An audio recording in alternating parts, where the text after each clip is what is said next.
It's a honestly. Joy. It's a joy. नमस्कार, ओम तत्सत। पुनः स्वागत है आप सबका। आज अंतिम अध्याय हम लोग चर्चा करेंगे कर्म योग की, जो पहला षष्टांग है जिसमें 6 अध्याय होते हैं गीता के, जो कर्म योग की फाउंडेशन होती है। और उसके बाद हम लोग एंटर करेंगे भक्ति योग में। तो जो लास्ट अध्याय है ये है आत्म संयम योग। तो जस्ट अ क्विक रिकैप, जो हमने कर्म संन्यास योग में पिछले हफ्ते चर्चा करी थी, उसमें 2 नगेट्स थे बहुत ही इंपॉर्टेंट। एक तो ये कि ईश मनुज के कर्मों का ना कारण का अपने फल का ध्यान धरे, जीव विचार रचित है माया, और जीव सृजन विस्तार करे। तो कोई ऐसा थर्ड पार्टी ईश्वर नहीं है, किसी को नहीं पड़ी हुई कि आपकी वो। आवाज थोड़ी ब्रेक हो रही है। मेरी आवाज ब्रेक हो रही है? एक second, let me disconnect from this. Is it better? हाँ, अब हाँ, अभी ठीक हुई क्या? ठीक है। Okay, awesome. हाँ, अब तो थोड़ा सुनाई दिया। ठीक है। So maybe that headphone was not working properly. तो पहला ओके। जो श्लोक है कि ईश मनुज के कर्मों का कारण का ना फल का भार धरे, जीव विचार रचित है माया, जीव सृजन विस्तार करे।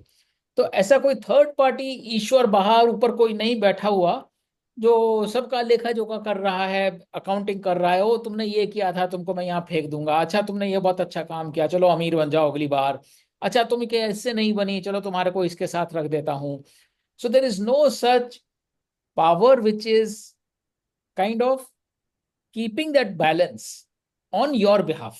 वो हो रहा है बट वो हम ही कर रहे हैं। तो ये हमारा जानना बहुत आवश्यक है कि हमारे साथ जो भी घटित हो रहा है, सुख है, दुख है, अच्छा है, बुरा है, सरप्राइजिंग है, एक्सपेक्टेड है, वो हम ही क्रिएट कर रहे हैं। और उसका कारण यह है कि जीव विचार रचित है माया। जैसे हम विचार रखेंगे वैसी ही सिचुएशंस को इनवाइट करेंगे। ये बहुत जरूरी है, ये गांठ बांध लेना।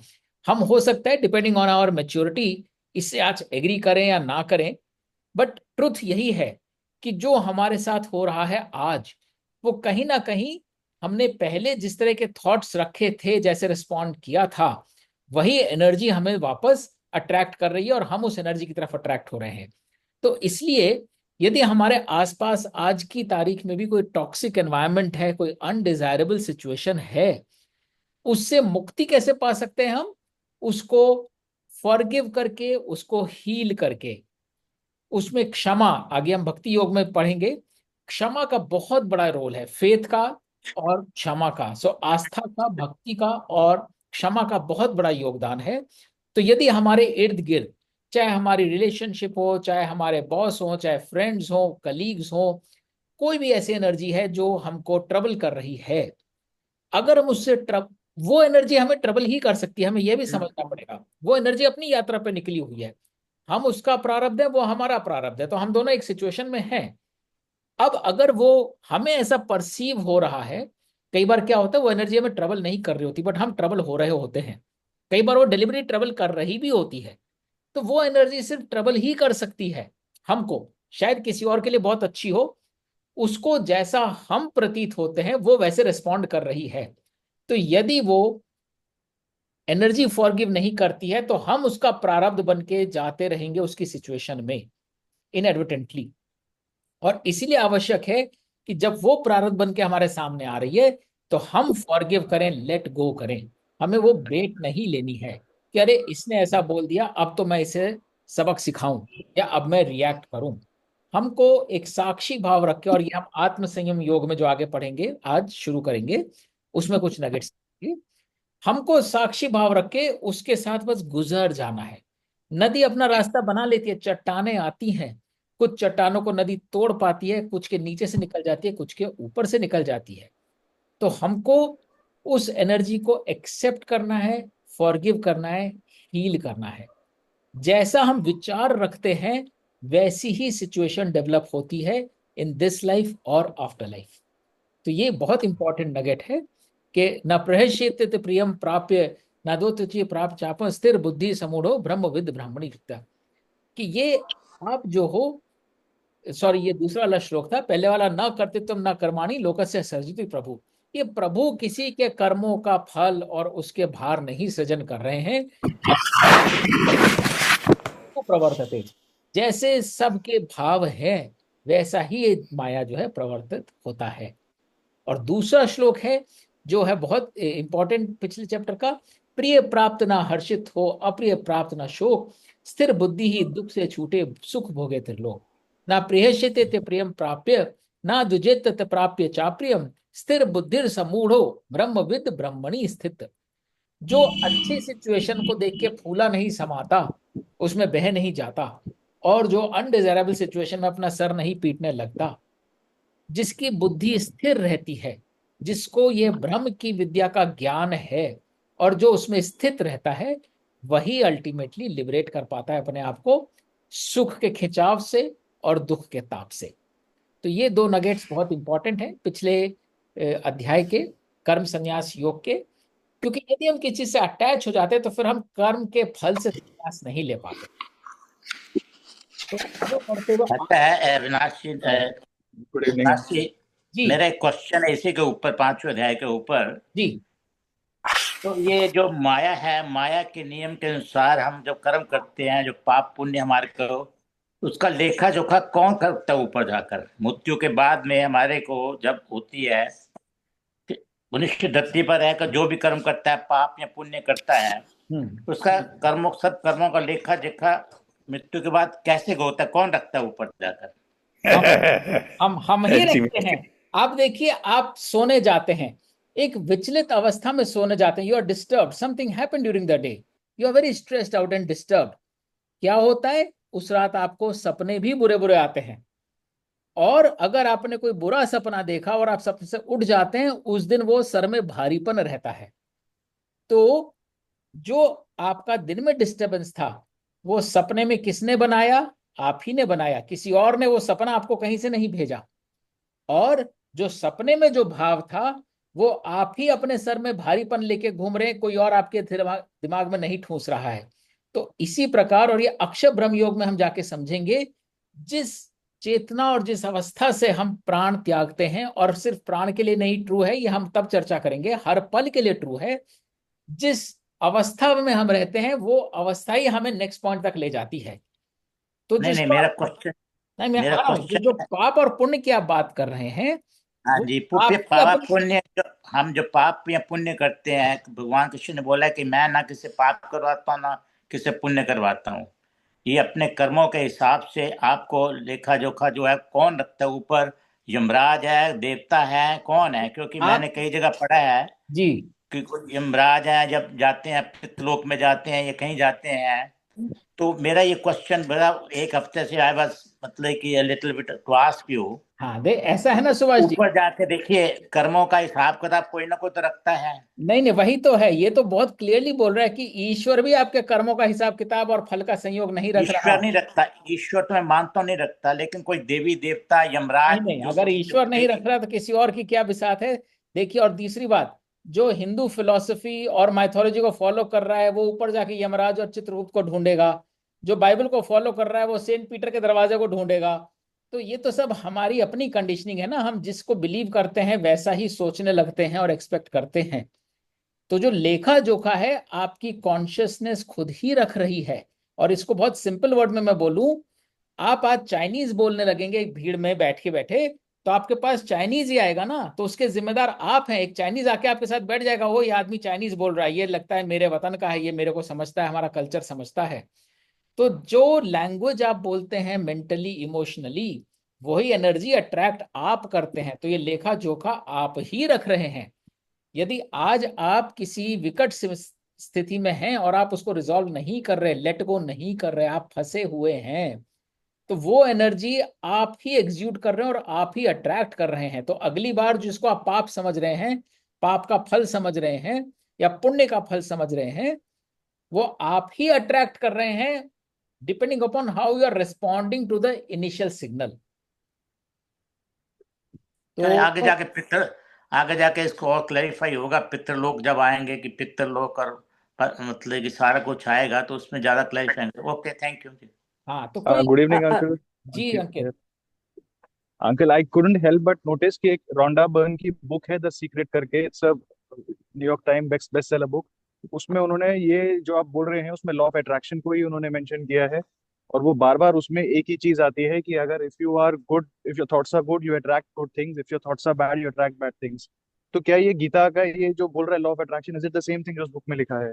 100% सेम है। और ये इसीलिए अक्षय ब्रह्म योग जब हम करेंगे उसमें बहुत क्लियर हो जाएगा। जिस एनर्जी, और थोड़ा सा अभी आत्म संयोग योग में भी आने वाला है, जिस एनर्जी के साथ आप रहते हो आप वही एनर्जी अट्रैक्ट करते हो। आप कई बार देखते हो ना, कोई बहस चल रही है किसी से आमने सामने रूम में, और आप उठ जाए, अरे छोड़ यार बहुत हो गया यार, चल चलते हैं। तो जिस बहस में थोड़ी देर पहले आप बहुत इन्वॉल्व थे, जैसे ही आपने लेट गो किया आपके दिमाग से वो बाहर ही चला गया, दूसरे के सर पे शायद हो। He may not even want you to let go, he may want to say नहीं रिजॉल्व कर, कहाँ जा रहा है, नहीं let us reach a conclusion, but you में से अरे ठीक हो गया बहुत हो गया यार, आगे बहुत कुछ देखना है। So, if you remain engaged in it, that argument and that tension stays with you. If you detach and let go, वो पीछे कमरे में रह जाती है, you move on. तो बहुत आप जब लेट एक इस चीज, लॉ, सॉरी, हाँ इस लक्ष्मी जी लॉ ऑफ बोलिए। अट्रैक्शन को ही यूज करके वो लोग आगे बोलते हैं कि नाउ यू मैनिफेस्ट थिंग्स। मतलब there are crores of people who are fan of this thing. लोग मैनिफेस्ट करने में लगे रहते हैं। मतलब ऑनेस्टली मुझे ये बड़ा अजीब सा साइंस लगता था कि how does it work, but do you really think ये सच है? मतलब डज इट रियली वर्क?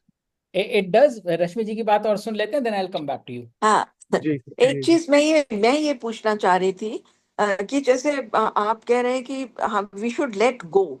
अगर कोई चीज हमें बार बार वो परेशान कर रही है, कोई चीज ऐसे, कोई व्यक्ति या कुछ ऐसा, तो हमें उसको वी शुड लेट गो। लेकिन वो अगर बार बार ऐसा होता रहता है तो क्या every time we should just think that we should let go? हाँ तो ये देखिए, वो अगर बार बार कर रहा है तो you have to also understand शायद उस व्यक्ति की कैपेसिटी उतनी ही है, because we are all on our respective journeys. आप शायद ज्यादा इवॉल्व मैच्योर हो सकते हैं, वो शायद वहां तक नहीं पहुंचा है, या आपकी एक्सपेक्टेशन के हिसाब से वो परफॉर्म नहीं कर रहा है। तो जब आपको ये भी समझ में आ जाए कि भाई दूसरे की कैपेसिटी है ही इतनी, तो आप उससे एक्सपेक्ट करना भी छोड़ देंगे कि भाई ये तो अब ऐसा ही करेगा। That is one way to resolve. Second, उसको ओ, जज भी मत करिए कि ये तो ऐसे ही करेगा। इतना समझ लीजिए वो अपनी यात्रा पे निकला हुआ है, उसका अपना टाइम है, जब उसका फल पकेगा, राइप होगा, तभी वो फल पेड़ से गिरेगा। तो हम सब की जर्नी में अलग अलग इन्फ्लेक्शन पॉइंट्स आते हैं। लेट गो इसलिए जरूरी है कि आप उस एनर्जी को रिसीव ना करें। ओके आपने रेडियो ट्यून ओके किया और कहीं चाइनीज चैनल चल रहा है, रशियन चैनल चल रहा है, तो वो चीज आपको समझ ही नहीं आ रही। एक ऑप्शन है आप उसको ट्यून करके बैठे हैं और सर फोड़ रहे हैं, तो मुझे समझ ही नहीं आ रहा क्या बोले जा रहे हैं, क्या बोले जा रहे हैं, और हर थोड़ी देर में बोल रहे हैं ये क्या बोले जा रहे हैं। दूसरा ऑप्शन है आप उसकी ट्यूनिंग बदल के अपनी लैंग्वेज का चैनल ट्यून कर लीजिए, आपको सब समझ में आएगा, आप एंजॉय भी करेंगे। तो जहां आपको टॉक्सिसिटी दिखाई दे, रिजोल्यूशन ना दिखाई दे, वहां से उस आत्मा का आभार फिर भी मानिए। वो आभार इसलिए क्योंकि वो आत्मा आई थी आपको रेजिलिएंट बनाने के लिए, आपको टेस्ट करने के लिए, आपको बेटर इंडिविजुअल बनाने के लिए। हर सिचुएशन का एक रोल होता है, तो उसमें फ्रस्ट्रेट मत होइए, डिसअपॉइंट मत होइए। जो कर सकते हैं वो करिए। तो कर्म का साथ नहीं छोड़ना। हम ये नहीं कहते कोई टॉक्सिक है तो मुंह करके बंद करके बैठ जाओ और उसको टॉक्सिसिटी फैलाने दो। यदि आपका धर्म बनता है, as parent, as husband, as wife, as sibling, as teacher, उसको जरूर पॉइंट आउट करिए, अपना धर्म निभाइए, बिना आउटकम एक्सपेक्ट किए। ये मत सोचिए वो बदल जाएगा। हो सकता है बदले, हो सकता है ना बदले। आपने अपना कर्म कर दिया, कर्म कर दिया और आगे बढ़ गए। ओके, अच्छा ठीक। अच्छा, मैं इसमें एक प्रश्न पूछना चाहती हूँ। जी।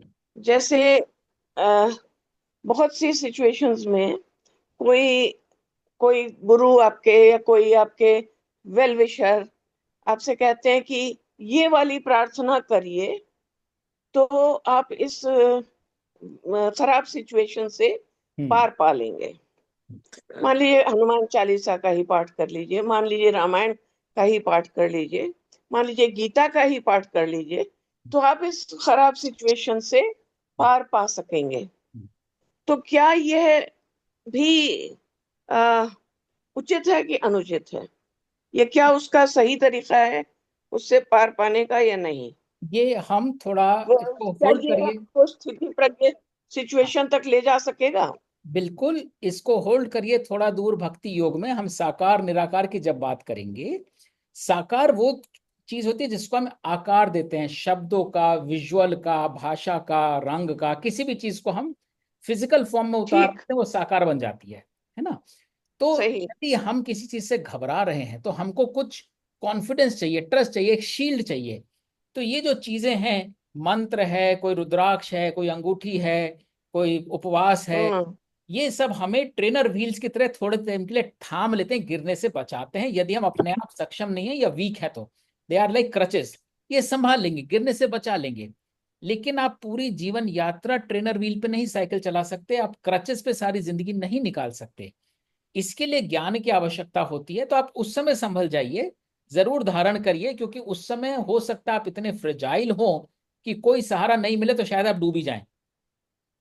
लेकिन ओके। ये ज्ञान प्राप्त करना जरूरी है कि जिसको हम in the first place undesirable समझ रहे हैं, सारी सिचुएशन से हमें दूर नहीं भागना है। हमें ये नहीं करना ये सिचुएशन आ गई, इस विपत्ति से दूर भगाओ भगवान, सोने की मूंगे की अंगूठी धारण कर लो और सिचुएशन से निकल आओ।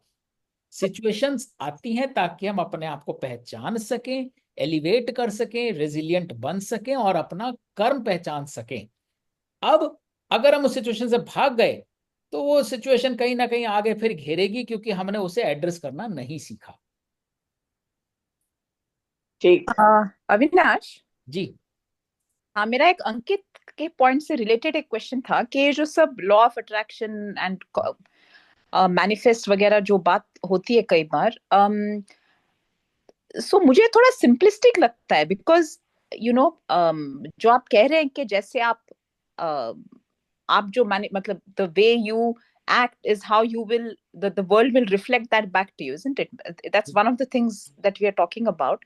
Yes. तो उसमें वो एक immediacy नहीं होती है, in the sense that is it that sometimes the effect of something good that you have done now is actually going to come to you आपके अगले जन्म में, या आप उसका cause effect immediately नहीं देख पाओगे, काफी lag रहता है.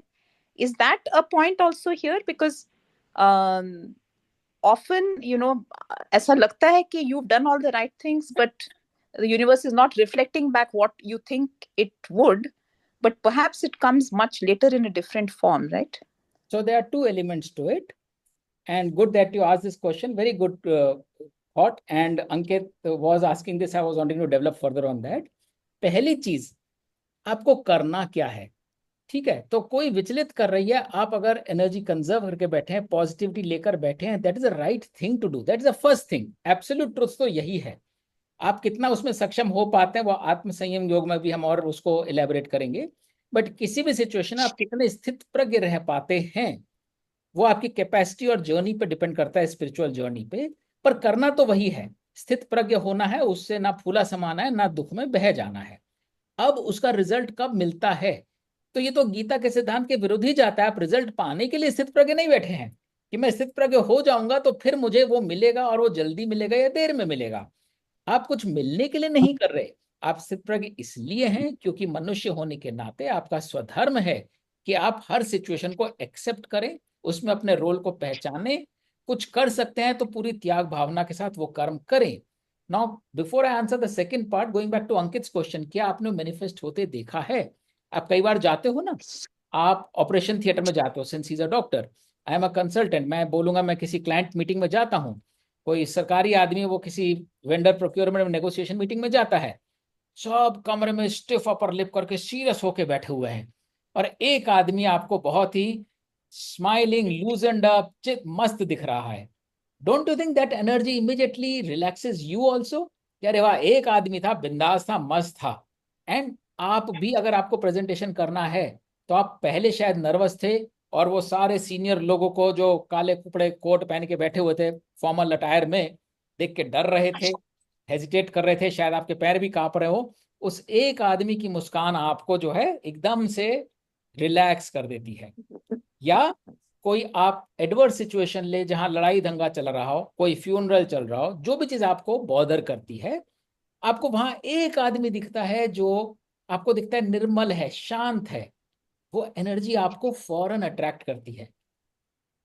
तो जहां बहुत तमस होता है वो चीज आपको परेशान करती है। आप किसी स्लॉटर हाउस के थ्रू निकल जाएंगे, आई एम श्योर चाहे आप मीट खाते भी हो तो भी वो स्लॉटर हाउस के थ्रू से आप गुजरेंगे, वो वाइब्स आपको अनसेटल करेंगी, और आप किसी पीसफुल जगह से गुजर जाएंगे, whether that is nature, whether that is a temple, whether that is a children's home where there is lot of innocence, वो आपको अपील करेगी। तो answering Ankit question, yes manifest होते, मैंने कई बार देखा है, आई एम श्योर आप अब रिफ्लेक्ट करोगे तो आप भी देखोगे वो कई बार होता है। पीसफुल एनर्जी आपको भी पीसफुल बना देती है, जबकि उसका आपसे कुछ लेना देना नहीं, वो आपको देख के नहीं मुस्कुरा रहा है, वो आदमी मस्त है, मगन बैठा है, आप भी खुश हो जाते हो, और सामने कोई हल्ला मचा रहा हो आप भी परेशान हो जाते हाँ हो। जी, टाइट से बंद कर देना। तो मैनिफेस्ट तो आप रिफ्लेक्ट करोगे हर जगह दिखाई देगा, और जितना स्केल बढ़ेगा उतना वो मैनिफेस्टेशन इजी दिखेगा। Coming to Madhuri's point, result कब मिलता है? आप रिजल्ट के लिए कर ही नहीं रहे हो, आप इसलिए कर रहे हो कि आपको उस एनर्जी से अटैच नहीं होना है, और उसकी वजह से जो एनर्जी आपकी तरफ आनी होगी वो आएगी ही आएगी। हाँ, in terms of timeline it totally depends how ready are you to receive that energy. Okay okay. Ankit, does it kind of address your point? Yes uncle, it does. मतलब मुझे लॉ ऑफ अट्रैक्शन बड़ा abstract सा, बड़ा इsoteric सा science लगता था कि I don't know काम करता है भी नहीं करता है, सिर्फ थ्योरेटिकल है, what how does it work. But then अब यहाँ पे इसका रिलेशन देख के I am surprised, yes it says the same thing. और कई बार क्या होता है, जो हमें रिजल्ट देखने को मिलते हैं ना, वो बहुत, ये हम विभूति योग में देखेंगे तो beautiful concepts put together in different अध्याय, वो विभूति योग में आपको पता चलेगा, ओ मैं इसको यहाँ ढूंढ रहा था, ये तो यहाँ मिल गया मेरे को, मैं इसको मनुष्य में ढूंढ रहा था, ये तो पशु में, ये एक पेड़ में मिल गया मेरे को, that sentiment, that whatever benefit or that result that you are looking for, peace of mind। होता है ना, बुद्ध पेड़ के नीचे जाके बैठे, उनको ज्ञान की प्राप्ति हुई। तो blessings come in various forms, ये हम विभूति योग में डिस्कवर करेंगे। सो ठीक है, thank you. Correct, so let's move on. Any other thoughts on this before we move to आत्म संयम योग? ऑसम। सो अब हम आते हैं अध्याय 6 पे, कर्म संन्यास योग, सांख्य योग, ज्ञान कर्म संन्यास योग, संन्यास योग करके ये सब सीख के कर्म कैसे होने चाहिए, कर्म फल के प्रति आसक्ति कैसे छोड़ें, बात घूम फिर के आत्म पे आ गई, जहां से कृष्ण ने शुरू किया था। अध्याय 2 में सबसे पहले कृष्ण ने बोला अपने आप को पहचान, मैं तू या ये लोग नहीं था, ना था ऐसा काल, और आगे भी ना होंगे, व्यर्थ है ये सवाल। तो अपने आत्म को पहचानो, जिसको कोई ना मार सकता है, ना काट सकता है, ना जला सकता है। तो आत्म संयम मतलब उस आत्म के संयम में रहो, क्योंकि वही इटर्नल पावर है। फीड योर आत्म rather than feeding your body. तो कृष्ण योगी की पहचान बताते हैं और बोलते हैं मन को कैसे जीतो, ध्यान और वैराग्य का बैलेंस रखकर। और योगियों और योग भ्रष्ट मनुष्यों की गति का वर्णन भी करते हैं। जो योगी होगा उसकी गति आगे कैसे होगी, और जो योग भ्रष्ट होगा, जो बैलेंस उसका बिगड़ा रहेगा हर थोड़े दिन में, उसकी गति कैसे होगी। और बड़े बड़े योगियों को योग साधना बहुत जन्मों के उपरांत आती है।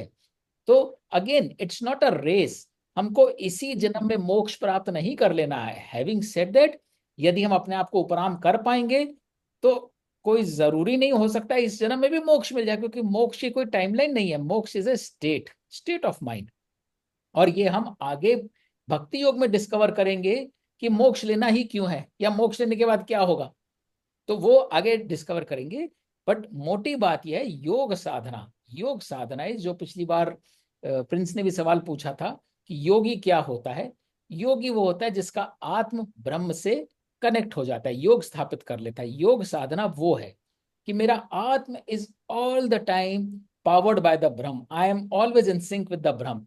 जो यूनिवर्स चाह रहा है मुझसे करवाना, मैं उससे अलाइन होकर जा रहा हूं, उसी, मैं अपने हाथ में कंट्रोल्स नहीं ले रहा हूं, मैं सिर्फ अपना धर्म निभा रहा हूं at every point in time. और जैसे मेरी कॉन्शियसनेस एलिवेट होती जा रही है, मेरा होराइजन वाइडन होता जा रहा है, और मेरे कर्म के जो स्वधर्म के पेरीमीटर्स हैं वो बढ़ते चले जा रहे हैं। तो आत्म संयम योग में कृष्ण बोलते हैं, अग्नि तज के सन्यासी, ना कर्म त्याग के योगी, कर्म फल जो तजता मानव, वही है सच्चा योगी। अब आपके मन में बहुत फ्यूल जल रहा है, मैं ये पालूं, वो कर लूं, वो अग्नि की बात हो रही है। इच्छाएं बहुत हैं, इच्छाओं को कंट्रोल करके, ना ही कर्मों को त्याग के कि ये करना था, ये मैं काम ही नहीं करता, क्योंकि काम करूंगा तो कुछ ना कुछ आउटकम से रिलेट होगा, और आउटकम होगा तो फिर मैं फंसा रहूंगा। कर्म फल जो तजता मानव, वही है सच्चा योगी। So at any point in time reflect back, आज दिन में क्या क्या किया। संडे था, सुबह उठे, ब्रेकफास्ट किया, न्यूज़पेपर पढ़ा, बच्चे को घुमाने ले गए, कुछ होमवर्क कराया, किसी से बात करी, कुछ ब्राउजिंग करी, फोन पे कुछ देखा, रामनवमी थी, पूजा करी, व्रत रखा, blah blah blah blah. At the end of the day, किन किन कर्मों में हमारे पास कोई भी कर्म फल की इच्छा थी? ये कर्म इसलिए कर रहा हूं या कर रही हूं कि मेरे को ये आउटकम मिले। उन कर्मों में से जितनों को भी हमने अकर्म बना दिया, कोई आउटकम की इच्छा नहीं थी, वो हमारा आज का स्कोर हो गया। संन्यास जिसे सब जाने, है संकल्पों का त्याग, फल से तुझको दूर हटाना होगा सब अनुराग। ये 3-4 साल पहले मैंने न्यू ईयर पे एक मैसेज रखता हूं। तो टिपिकली हम लोग न्यू ईयर रेजोल्यूशंस बहुत बात करते हैं, ये मेरा इस साल का रेजोल्यूशन है। तो contrary to the popular belief, वो संकल्प रखना ही नहीं चाहिए, क्योंकि रेजोल्यूशन का मतलब है तुम एक डिजायर्ड आउटकम चाह रहे हो, चाहे वेट लूज करना, चाहे नौकरी पाना, चाहे रिलोकेट करना, और उसको आपने टाइम बाउंड कर दिया। कोई गोल रखने में कोई बुराई नहीं है, लेकिन जैसे उस गोल को आप टाइम बाउंड कर देते हो, you are entering into the control territory. अब मुझे वो इस साल में करके दिखाना है, and that is what is not right. Because if you're on the right track, chances are it will automatically happen much sooner than the end of the year. Or if you have to really work hard at it, it may take whatever time it has to take. तो खुद को कर्ता मान के हम ये boundaries define कर लेते हैं, और इसीलिए संन्यास और कुछ नहीं है, संकल्पों का त्याग है। संकल्प नाम की धारणा हमारी होनी ही नहीं चाहिए। मैंने यह संकल्प किया है, मैंने ये कमिटमेंट लिया है, मैंने ये प्रॉमिस किया है, फल से तुझको दूर हटाना होगा सब अनुराग। इसके अलावा कोई और तरीका नहीं है। तो जब भी कोई डिलेमा हो, कोई क्रॉस रोड्स पे खड़े हो, ये सोचें क्या इसमें हमारे कोई आउटकम बॉदर कर रहा है क्या? And the moment we realise, हाँ ये छोटा सा एक आउटकम है जो बॉदर कर रहा है, उस आउटकम की तरफ से अपना माइंड हटा लीजिए। योगी रूप की इच्छा हो तो कर्म करो निष्काम, संकल्पों को हरो, दो फल लहरों को विश्राम। चित्त न इंद्री भोगे, ना मोह लगे जब काम में, योग धरे तब ही मानव संकल्पों के बलिदान में। जब आपका मन जो है किसी इंद्री के द्वारा कंज्यूम नहीं हो रहा, जो दिख रहा है वो इतना अच्छा दिख रहा है, आप वही देखना चाहते हो, आप कहीं बाहर सेटल्ड हो, आप कहते हो यही लाइफ है, मुझे यहीं रहना है, कुछ और नहीं करना है। आपने क्या किया? उस मटीरियलिस्टिक या मेटाफोरिकली ब्यूटीफुल लाइफ से बंध गए, और आपका मोह लग गया काम में, आप उससे अपने को आजाद नहीं कर पा रहे। तो जब आप अपने आप को उससे फ्री करोगे, तभी आप योग धर पाओगे, जब आप अपने आप को किसी भी संकल्प से दूर हटा पाओगे। बिकॉज आप लिबरेट कर दोगे कि मुझे यही करना है। I can work only in this city, I can work only in this environment. I can only work when there is family around me. I can only work when there is home food around me. ये हम अपने ऊपर कंडीशनलिटीज लगा देते हैं, जबकि जो situation develop होती है वो इसलिए होती है कि उस सिचुएशन को समझो, और अगर कुछ रेजिलियंस की कैपेसिटी आप में है, हर किसी में नहीं होती, पर जिसमें है वो कई बार अपनी कैपेसिटीज को अंडर प्ले कर देता है। कैपेसिटी होते हुए भी अपने आप को हम लिमिट कर देते हैं। That is when universe says, अरे बच्चा मैं तो तेरे को ये प्लान कर रहा था और तूने खुद ही लिमिट लगा ली और तू वापस अपने कंफर्ट जोन में जा रहा है। So that is why it is important कि संकल्पों का हम त्याग करें। संकल्प is nothing but a conditionality of an outcome. If this is the outcome, I will work towards the outcome. तो ये तो बिल्कुल एंटीथेसिस है गीता की। चाहे, और ये कई बार हम कंडीशनड होते हैं, it can sound revolutionary, because we are taught कि संकल्प होना चाहिए, कमिटमेंट लेके आओ, पर्पसफुलनेस लेकर आओ। तो आप बोलोगे ये क्या बात आप बता रहे हो, कमिटमेंट ही ना रखे, हम पर्पसफुलनेस ही ना रखे। कमिटमेंट रखिए, पर्पसफुलनेस रखिए, without any attachment to the outcome. Don't worry और think about the outcome. If your commitment is with an outcome, I am committed to increase the sales, I am committed to eradicate XYZ। आप outcome पे jump कर गए, चाहे वो corporate life हो, चाहे वो स्पिरिचुअलिटी भी हो। आपको कमिटमेंट लाना है क्योंकि आप में कैपेसिटी है वो करने की, पर कंप्लीट त्याग के साथ। तो ये संकल्पों का बलिदान बहुत जरूरी है। अपना ही संसार संवारे धोए अपने पाप, निज ही निज का मित्र है शत्रु भी निज आप। यदि जीता है इच्छाओं को तो है स्वयं का मित्र, यदि जीता है इच्छाओं ने तो बना स्वयं का शत्रु। ये नगेट है आत्म संयम योग का। यदि आपके आत्म को इच्छाओं ने जीत लिया है, अब आपका आत्म वहां जाता है जहां जहां इच्छा जाती है, इच्छा वहां जाती है जहां जहां संकल्प जाता है, संकल्प वहां जाती है जहां जहां आपका अनुराग जाता है। आपको एक रिलेशन पसंद नहीं आ रहा, आप उससे दूर होना चाहते हैं। आपको एक रिलेशन पसंद आ रहा है, आप उसके पास जाना चाहते हैं। आपको एक एनवायरनमेंट बॉदरसम लग रहा है, आप उससे हटना चाहते हैं। Despite you have been given the ability to thrive in that environment. तो इसलिए स्वयं को समझना बहुत आवश्यक है। जो किसी और के लिए ट्रू है, जरूरी नहीं आपके लिए ट्रू हो। तो यदि आपकी इच्छाओं ने आपके आत्म को जीत लिया है, तो आप अपने आत्म के शत्रु बन गए हैं, क्योंकि अब आप अपनी इच्छाओं द्वारा डायरेक्ट होते हैं। और यदि इच्छाओं को जीत लिया है, अरे मुझे ये नहीं चाहिए, यस मेरे को होम फूड अच्छा लगता है, बट मिलता है तो ठीक है, नहीं मिलता है तो जो मिलता है वो अच्छा लगता है, तब आप अपने आप के मित्र बनते हैं। सर्दी गर्मी सुख दुख में स्थिर मान अपमान, दुर्लभ होते ऐसे योगी मोक्ष दिलाए ज्ञान। तृप्त हृदय हो ज्ञान से चित्त हो निर्विकार, सोने मिट्टी पत्थर में ना अंतर हो स्वीकार। तो अब सर्दी है, गर्मी है, कोई मान देके जा रहा है, कोई अपमान देके जा रहा है, यदि आप इस सब में स्थिर रह सकते हैं, तब आप योगी बनते हैं। क्योंकि मान अपमान किसका होता है? इस फिजिकलिटी का होता है। आत्म का तो मान अपमान हो ही नहीं सकता। सुख दुख सर्दी गर्मी भूख प्यास किसको लगती है? शरीर को लगती है, आत्म को नहीं लगती है। तो यदि आप आत्म संयम का योग स्थापित करते हैं, तो आप शारीरिक बाधाओं और फिजिकल जो मोर्टेलिटी है उसको अफेक्ट करने वाली चीजों पे कॉन्सेंट्रेट नहीं करते हैं। आपका हार्ट काहे से फुलफिल होता है? ज्ञान से। What gives you peace? More consciousness. अच्छा ये आ रहा है, ये मेरे ऊपर आ रहा है, अटैक करने आ रहा है, वर्बल अटैक करेगा, अब्यूज करेगा, ये तो यही कर सकता है, ये अपनी जर्नी पे है, ये कब सीखेगा? जब सीखेगा। मुझे क्या मानित अपमानित करेगा? You become at rest. और अगर आप डर रहे हो, अरे ये तो सबके सामने मुझे ऐसा बोल देगा, मेरी क्या इज्जत रह जाएगी, that agitates you and then you start preparing the offence.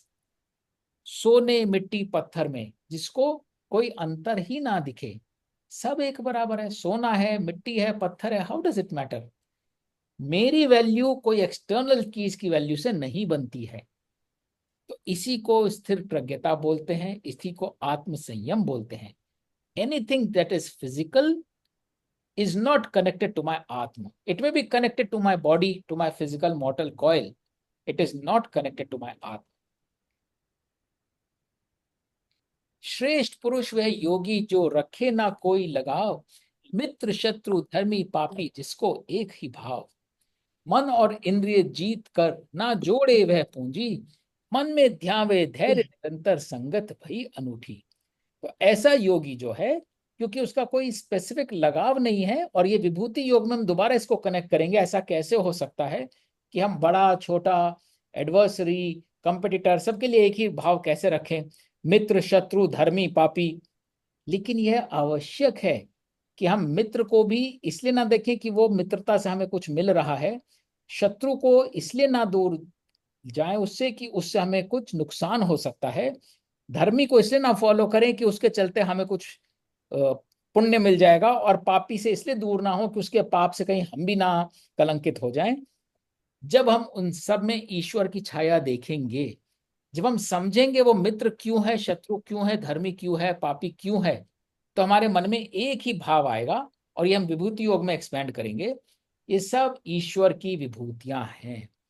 They are manifestations of जीव विचार रचित है माया। जिसकी जैसी कॉन्शियसनेस उसका वैसा फिजिकल बीइंग है।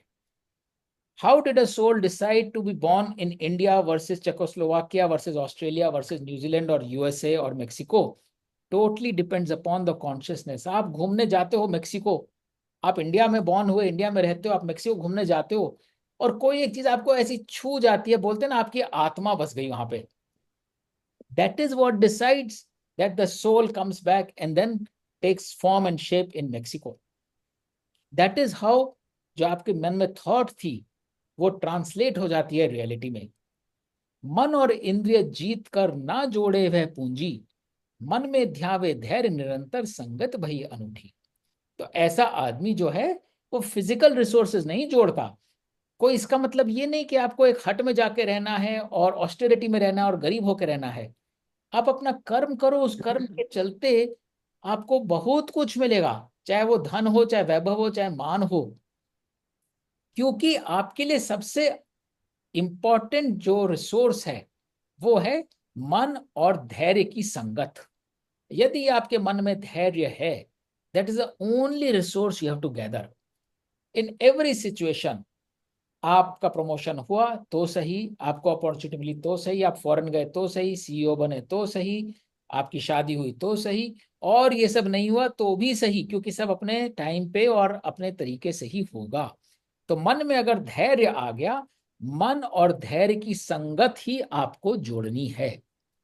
और ये कैसे आएगी? शुद्ध भूमि पर कुशाधुरी हो, उर हो वेग न ज्वाला, ना ऊंचा हो ना नीचा, आसन ऐसा बिठाला। तो ये फिजिकल फॉर्म में तो ध्यान और मेडिटेशन करने का नगेट है ही, कि आप जहां बैठे हैं वो साफ रखें उस स्थान को, ना ज्यादा ऊपर बैठे ना ज्यादा नीचे बैठे, और वो कंफर्टेबल होना चाहिए जिसमें आप अपने आप को सेटल कर पाए। नहीं तो फिजिकली डिस्कंफर्टेबल रहेंगे तो मेंटली स्पिरिचुअली कैसे रहेंगे? बट इसका फिलोसॉफिकली बहुत गहरा पैरेलल है, वो ये है, शुद्ध भूमि पर कुशाधरी हो। शुद्ध भूमि मतलब सबसे पहले प्योरिटी होनी चाहिए। यदि आपके मन में आसक्ति है तो एक तरह का पॉल्यूशन और करप्शन हो गया आपके अंतर मन में ही। तो पहले तो भूमि शुद्ध करो। जैसे हम झाड़ू मारते हैं, गंदी जगह नहीं बैठ सकते, धूल हो, मलमूत्र हो, कोई और गंदगी हो, वहां नहीं बैठ सकते ना, तो पहले झाड़ू मारते हैं। तो पहले मन में झाड़ू मारिए, मन की भूमि पर उसको साफ करिए। साफ करने के बाद कुशाधरी हो। किसी भी योग में नहीं लिखा कि रौ धरती पे ऐसे धम से बैठ जाओ। कुशा मतलब घास, मतलब आसन। और कुशा क्या प्रोवाइड करता है? कुशन। Cushion means resilience. मतलब छोटी मोटी चीजें आपको विचलित नहीं करेंगी। नीचे से घास में कोई कीड़ा जा रहा है तो वो घास का आसन जो है उस कीड़े से विचलित आपको नहीं होने देगा। एट द सेम टाइम वो इतना सॉफ्ट नहीं है कि आप उसमें धंस जाएं और आप अपना बैलेंस खोते रहें। तो यदि you have purity of heart with resilience, उर हो वेग ना ज्वाला, और हार्ट में कोई बहुत ही इंपल्सिव थॉट्स नहीं हो, ऐसे ट्रिगर्स नहीं हो, ये मिलना है, आज ही मिलना है, या इतना पैशन है ये कर डालूंगा मैं, ना ऊंचा हो ना नीचा, आसन ऐसा बिठाला। आपकी फाउंडेशन ऐसी होनी चाहिए, ना आप अपने आप को जग में बहुत सुपीरियर समझे, ना इंफीरियर समझें। जब आप अपने आप को बैलेंस रखते हैं, रेजिलियंट रखते हैं, प्योर रखते हैं, तभी आप जाके आत्म संयम की ओर बढ़ पाते हैं। नहीं तो हर थोड़ी देर में अगर जलेबी याद आ रही है तो आत्म संयम कैसे आएगा? यदि जरा सा दुख, जरा सी गर्मी बढ़ी, जरा सी जेब कट गई, जरा सा कोई बीमार हो गया और आप परेशान होने लगे बाय नेचर, तो इसका मतलब कुशा नहीं रखी हुई शुद्ध भूमि है, लेकिन कुशा नहीं है, everything passes on to you, there is no resilience. और अगर भूमि ही शुद्ध नहीं है, if it is triggered by some facade, नहीं नहीं मेरे को दिखाना है मैं मेडिटेट करता हूं, तो चाहे आप मेडिटेशन कर रहे हो बिकॉज इट्स अ फसाड, वो प्योरिटी ऑफ थॉट नहीं है। या फिर हमने माइथोलॉजी में पढ़ा है, बड़े बड़े संत और ऋषि तप करते थे ईश्वर से वरदान मांगने के लिए, वो सात्विक पूजा नहीं थी, वो वरदान मांगने के लिए ही कर रहे थे। वेरेज हम विभूति योग में और भक्ति योग में पढ़ेंगे, ईश्वर के साथ जब मन लगता है, आप रिजल्ट के लिए मन नहीं लगाते हो, आप बस मन लगाते हो क्योंकि that is the ultimate truth. मन मोहन को वश में करके ऐसे आसन बैठ, परम ध्यान में लीन भया तभी मिले अद्वैत। स्थिर हो काया कंठ शीश, निर्मोही वो भाव धरे, नहीं दिशाएं देख कहीं मध्य भ्रिकुटी ध्यान धरे। दिस इज ऑल अबाउट स्थिरता, stability in your body, stability in your emotions. कंठ से आप जो बातें बोल रहे हो, जो आप वाणी निकल रही है, जो भाषा निकल रही हो, वो भी स्थिर हो। ऐसा नहीं जो प्यारा है उसके लिए मीठी मीठी बातें और जो प्यारा नहीं है उसके लिए गालियां। शीश, अगेन स्टेबिलिटी। ऐसा नहीं कि बड़े आदमी के लिए पूरा झुक जाए और छोटे आदमी के लिए आप सर तान के खड़े रहें। तो निर्मोही वो भाव धरे, आपका भाव स्थिर रहना चाहिए। सिचुएशन कैसी भी हो आपके सामने, कैसी भी फिजिकलिटी में कोई नजर आए, how you respond with your body, with your voice, with your head, with your emotions. नहीं दिशाएं देख कहीं मिद्य भ्रिकुटी ध्यान धरे। आपका कंसंट्रेशन बिल्कुल सेंटर में होना चाहिए माथे के, क्योंकि इधर उधर होगा दैट ऑल्सो मीन्स मेटाफोरिकली आपका ध्यान इधर या उधर भटक रहा है। या तो आप अपसाइड देख रहे हो या डाउन साइड देख रहे हो, या तो आप लाभ देख रहे हो या हानि देख रहे हो। When you are balance right in the middle, लाभ और हानि चिंता नहीं करती, मान अपमान चिंता नहीं करता, बड़ा छोटा नहीं करता, तो आपका ध्यान बिल्कुल केंद्रित है। इसीलिए भ्रिकुटी मध्य भावों के बीच में, माथे में जहां आत्मा का निवास होता है, आत्मा का निवास माथे के बीच में क्यों बोला जाता है? क्योंकि वो बिल्कुल सेंटर होता है आपके 5 सेंसेस का। आपकी आंखें कुछ देख रही हैं, आपके कान कुछ सुन रहे हैं, आपका मुंह कुछ बोल रहा है, आपकी नाक से कुछ सांस आ रही है, आपकी त्वचा कुछ सेंस कर पा रही है। इन सब के सेंटर ऑफ में आपका आत्म है। उस आत्म को स्थिर करने के लिए एक नजर की तरफ ना भटक जाएं, एक कान की तरफ ना भटक जाएं, एक गले की तरफ ना भटक जाएं, एक श्वास की तरफ ना भटक जाएं, एक टच की तरफ ना भटक जाएं। इसलिए उसको बिल्कुल बैलेंस रखें। शांत हृदय का निर्भय और बरती जो ब्रह्मचारी, भजता मुझको अंतर्मन, हो योगी व्यवहारी। और इसी प्रकार जिसका हृदय शांत हो, जिसके मन में कोई डर नहीं हो, जो ब्रह्म के साथ अपना आचरण करे। यहाँ ब्रह्मचारी का अर्थ खाली सेलिबेसी या अनमैरिड से नहीं है, जिसका आचरण ब्रह्म से अलाइंड हो, वही योगी प्रैक्टिकल सेंस में अपने आप को स्थिर रख पाता है। Now all this is yes difficult, और ये आप खुद अभी देखेंगे अर्जुन खुद ही ये बोलने वाला है। But let's hold with the practicality of this thought for couple of minutes. मन को वश में कर ले जो बुद्धि जिसकी शांत, वही मोक्ष का धारी है, चिर मिले उसे एकांत। हे अर्जुन, जो अधिक ना बरते औ खाए ना भोजन, अधिक ना सोवे अधिक ना जागे, योग करे धारण। तो बैलेंस इज द नगेट। ज्यादा सो नहीं, आलस नहीं करना चाहिए, ज्यादा जागो नहीं। ये नहीं जब बॉडी को रेस्ट देना है तो जागे हुए हैं निशाचरों के जैसे। ज्यादा खाए नहीं, जितना शरीर को चाहिए कर्म करने के लिए शरीर को उतना ही दें, और उसको ज्यादा डिप्राइव भी ना करें व्रत के नाम पे, कि जो उसकी न्यूट्रिशनल वैल्यू है आत्म की और शरीर की वो उसे मिल ही नहीं रही है। जिसने अपने आप को बैलेंस कर लिया वही ये योग धारण कर सकता है।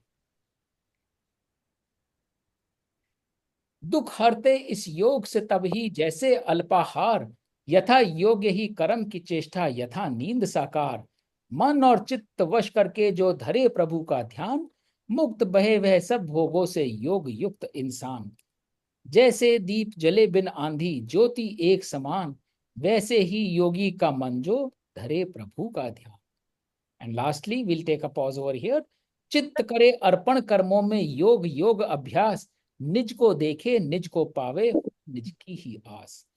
Ultimately it all boils down to, तुम्हारे मन में जो भी विचार उठ रहे हैं उन सबको कर्मों में आहूत कर दो। गो बैक टू द 12 यज्ञस, अपने आत्म को कर्मों में आहुति दे दो। और यहां भी लिखा है चित्त करे अर्पण कर्मों में योग योग अभ्यास। ये हर दिन इसका अभ्यास करना है, प्रैक्टिस करना है थ्रू थॉट्स एंड पॉजिटिविटी। और हर कर्म में देखना है मेरी कोई आसक्ति तो नहीं है, मैं कुछ एक्सपेक्ट तो नहीं कर रहा हूं। And if you maintain a journal and a log, it is possible. Without a journal होता क्या, हम लोग भूल जाते हैं। कुछ अच्छा भी कर रहे होते हैं तो उसका क्रेडिट एंट्री अपने आप को नहीं देते। We become too harsh on ourselves because अच्छी बातें याद नहीं रहती, ओनली डिस्ट्रैक्शंस याद रहते हैं। जर्नल में लिखते रहिए आज क्या क्या काम थे, कहाँ कहाँ अटैचमेंट और आउटकम थे। And when the situation revisits, then see are you any different. और इसलिए निज को देखे निज को पावे, निज का मतलब आत्म है। कीप सीइंग योर आत्म, The more you focus on your Atma, the more you will find and discover your Atma. So the magic lies within. Magic does not lie outside. Magic is not in temples. Magic is not in God. Magic is not in somebody else working for you. Magic is in you. अपने आत्म को जितना pure रखें, जितना निर्मल और जितना शांत रखें, इच्छा रहित रखें, संकल्प रहित रखें, उतना अपने आत्म को पाएंगे, डिस्कवर करेंगे। ओ माय गॉड, मेरा आत्म में तो इतनी पावर थी। एंड ये एक सेशन के बाद जब हम एंड करेंगे, I will bring a visual analogy and I will show how that आत्म हैज टू बी पावर्ड। और जब आपको वो लगन लग जाएगी तो आपको किस चीज की आस रहेगी? अगर अच्छा भी रहेगी, आपको सिर्फ उस आत्म को पाने की इच्छा रहेगी। Nothing around you will matter, उसकी कोई इच्छा नहीं रहेगी। बिकॉज जैसे हमने बोला, ना असतो विदिते भावे ना भावो विदिते सत्य। सत्य की विदिता का अभाव है ही नहीं, और असत्य की तो विदिता होती ही नहीं है। तो जो कुछ हमारे सामने जो मेटाफिजिकल है, मॉर्टल है, वो सब असत्य है। एक बार आपको आत्म की लत लग गई, चस्का लग गया, तो आप आत्म को ही देखेंगे, हर बार आत्म को ही पाएंगे, और आपकी इच्छा बस उस आत्म को ही पॉलिश करने की रहेगी। So will take a pause here and we'll develop further. Arjun खुद पूछेगा भी आगे जाके कि भाई मन तो बड़ा चंचल होता है, तुम क्या बता रहे हो, how do I work on that? And Krishna will again say, how do you take baby steps towards that? आप अविनाश, एक चीज मैं पूछना चाहती हूँ कि जैसे आपने कहा कि एक जर्नल रखें और उसमें कुछ लिखें, तो लिखने के लिए कई बार हमें लगता है कि घर के जो हम सारे दिन काम कर रहे हैं उसमें हम क्या लिखें, किस तरह लिखना चाहिए जो हमें समझ आए कि हमने क्या अच्छा किया, क्या आसक्ति कहाँ थी, कैसे करेंगे? तो आई थोड़ा सा है उसको एनलाइट जी। I'll try to answer that question. Let me try to go back. ये कुछ सेशंस पहले मैंने एज एन एग्जांपल एक जर्नल शेयर किया था। Here it is. Let me just share back. Where is sharing gone? Share.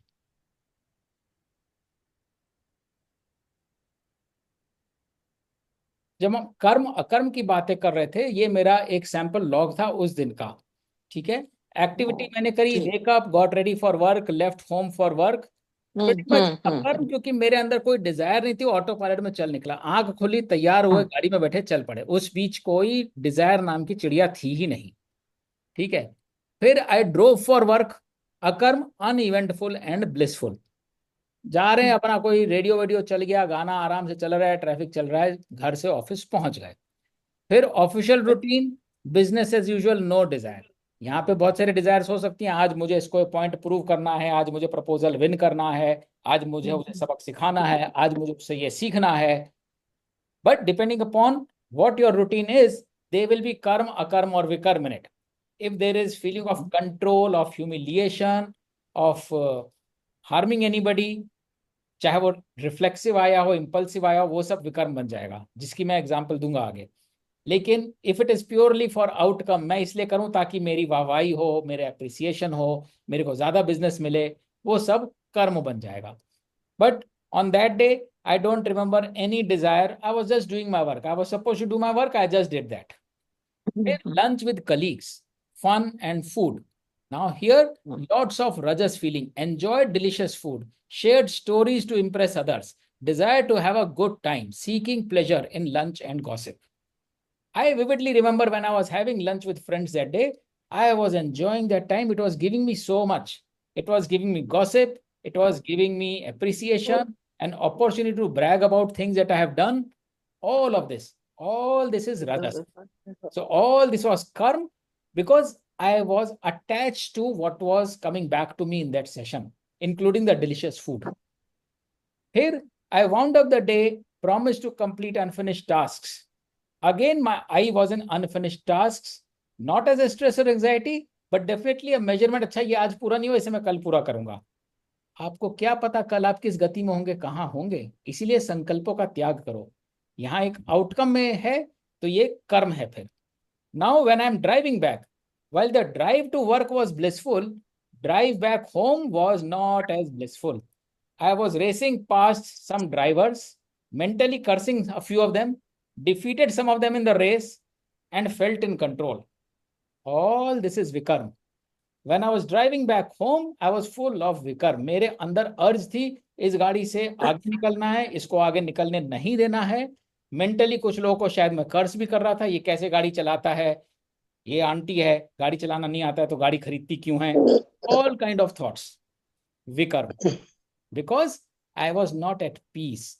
I was exuding negativity and toxicity and probably gathering toxicity and so on.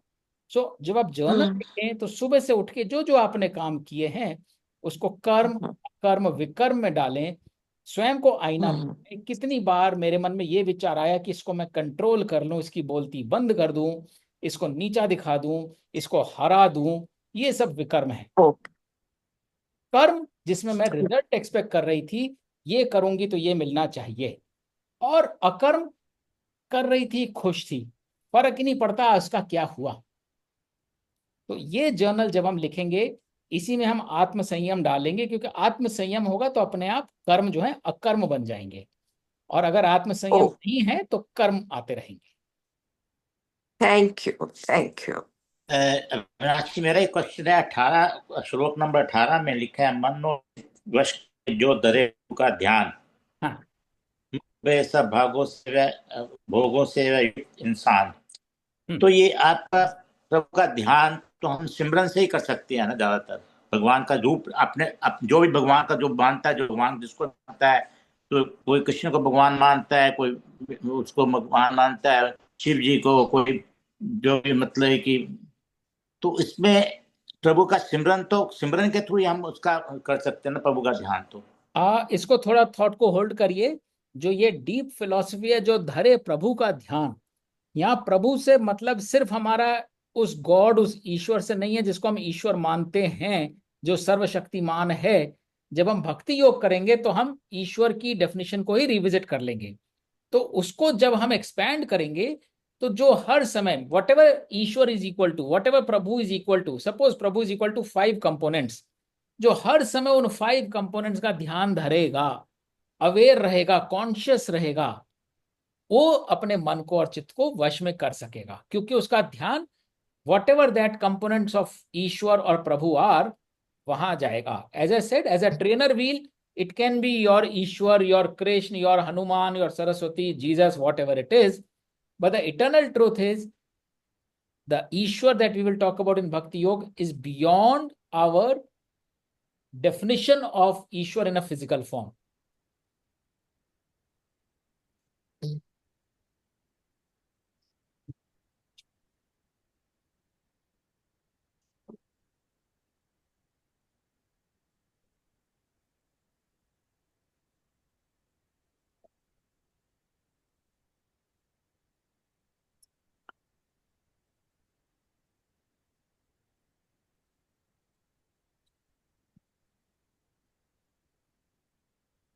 Any other thoughts?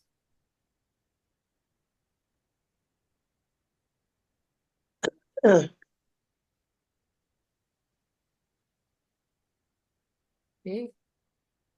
So we can take a pause here. I will stop the recording. I'll hang on for some more time if some people want to share any thoughts which is not getting recorded, and we resume next Sunday to continue our Sanyam Yoga.